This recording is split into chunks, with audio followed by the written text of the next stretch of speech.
HS teacher wanting to switch to the construction management slash civil engineering field.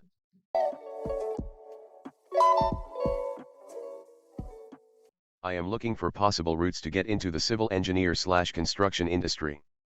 I am currently a high school special education teacher in my 4th year. I have a master's in teaching, special education and elementary education, and Bachelor of Arts in philosophy. I have pretty strong problem solving and analytical skills. I love puzzles and logical reasoning. I have strong math reasoning skills, yet I did not complete formal mathematics instruction past pre-calculus.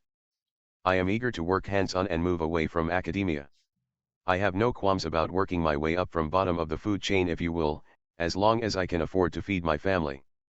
I don't want to go back to school for an extended amount of time due to not taking on additional debt and time not working, feeding my family, but I would be happy to self-teach what I can. Current ideas: 1. Jump in as an electrician as an apprentice and become a journeyman, work my way over to general contractor, taking classes along the way to sit for the CIT exam. Wondering if I would eventually have to go back and get an additional bachelor's degree in engineering or if there is any way to get around that. 2. Study additional math and pick up my math endorsement for my teaching certificate. I could then teach middle school or high school math while working part-time on an engineering degree. 3. Pick up my AA in engineering at the community college and work as an engineering technician while working part-time on my bachelor's degree. Looking for feedback on my ideas. Ideally, I would like to get out of the classroom slash office and work out in the field, but top priority is to be able to pay the bills, feed my family and have a fairly consistent schedule in order to have regularly family time. Yeah, so I'd say that I like your idea that you have for the AA in engineering at community college, if specifically to try to become a technician.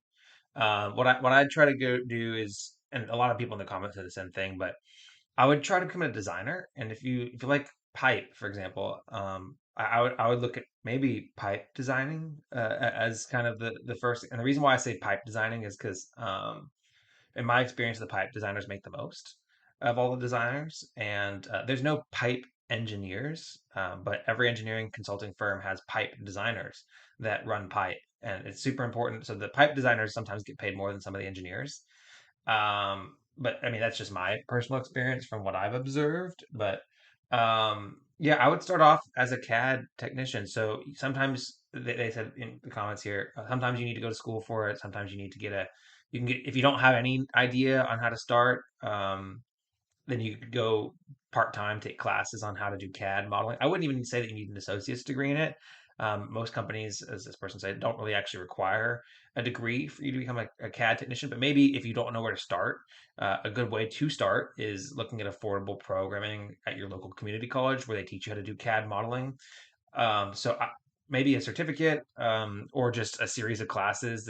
That's what I guess that's what a certificate is. But look and see what kind of resources you have to learn how to do 3D modeling and kind of do that.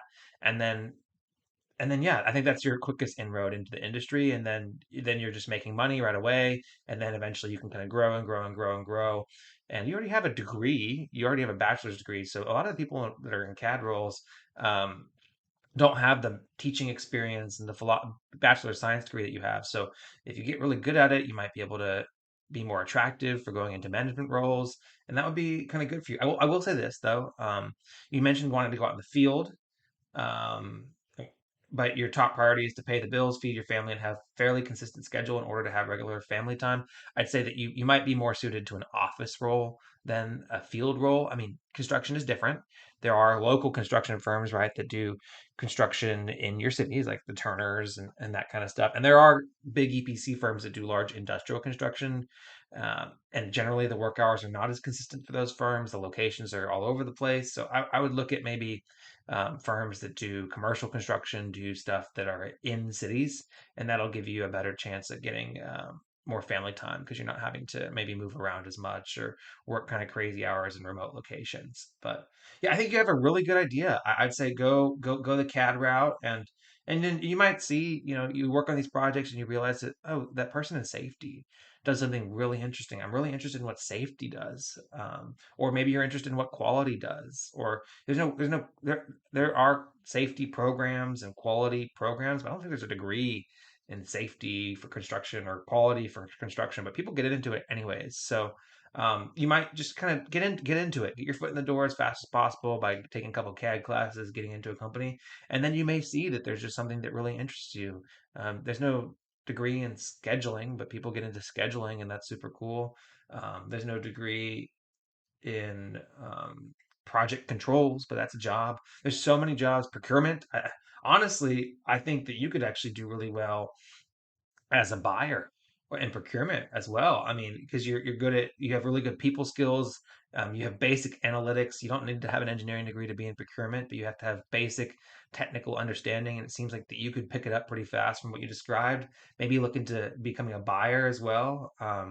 But yeah, no, there's a lot of things you can do in our industry. It's a really big industry. Business admin, business management. There's so many roles that go into these big construction projects, and if you're really interested in it, we're definitely hiring. If you want to work in the New Orleans area, reach out to me. I'll see what I could do to get you hooked up for a job. But it's such a vast role, vast industry. There's so many jobs. So there's definitely something, a way for you to find your way in. And I don't think you have to go back and go get more schooling. I think that that's a misnomer. You don't have to go back and get more schooling because there's just so many things that you can do that just don't require an engineering degree. So I think your first gut saying kind of avoiding going back and getting even more debt, or getting more school, and just immediately trying to work as fast as possible is a really good first gut feeling. And I think you should kind of act on that. And I think that the CAD tech is a good way to kind of get your foot in the door. Chasing payments, still playing in the basement while I'm working on arrangements. They heard the kid in 50 countries, thank God that's amazing. But I'd rather thank Spotify, they put me on the station.